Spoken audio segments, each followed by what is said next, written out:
the lead clip is probably the most universally used lead system in carp fishing today, and quite rightly so, because it is so versatile. But it's also the one that people get wrong the most. I've been writing about this little fella for maybe 10 years now, and I still see people doing it wrong.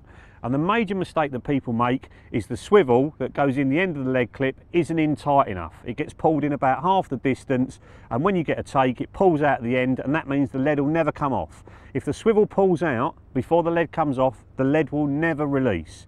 Now inside that lead clip is a little tiny ridge of hard plastic, and when you pull the size 8 swivel into it, it should click past that ridge. If it does, that means it's in tight enough. And then the other mistake people make is they ram that rubber connector on as far as they possibly can, and they do it dry as well. What you need to be doing is wetting the back of the clip with saliva and then pushing the rubber on and off a couple of times just to get the saliva underneath it, and then it'll work properly. And this is the test. Hold the lead like it's got snagged during the fight, pull against it like a fish would, and off the lead comes. Now, if the swivel pulls out before that's happened, then your system's not working properly. You need to pull the swivel in so it clicks past that little ridge, wet it again, put the rubber on, and it should work the next time around. And the more you push that rubber on, the harder it is for the lead to come off. So if you only have it on halfway, the lead will almost come off on the take. So if you're fishing for big uns and you're only getting a few takes a year, that's the way to fish it. If you're fishing easy lakes and you're getting loads of takes in a day, you don't want to lose the lead every single bite, so have it pushed on all the way. Now this one I've set up with rig tubing. All I've done is cut the tubing to a point, and then I've cut the end of the line to a point as well before I've started to thread it, because if you bite the line and try and thread it through, it makes it really difficult. So the line's gone straight through there, through the rubber connector, and that tubing cut to a point is easily just pushed into the end of that rubber connector, wet the back of the clip, and then it's on. And at the other end I've got a quick link, and that's so I can take the hook link on and off really easily without having to pull that swivel out of the lead clip. The more I pull that swivel in and out, the more I'll be wearing the ridge down, and that's when it can keep pulling out for no reason. So if you use a quick link, it's going to make the system last longer, and I've just covered that up with a little bit of 3mm silicone, and I've got one of my favourite link loops on the end there.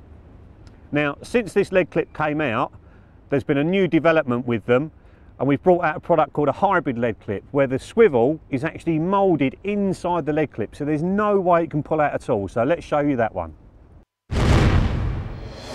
And there it is, the hybrid lead clip.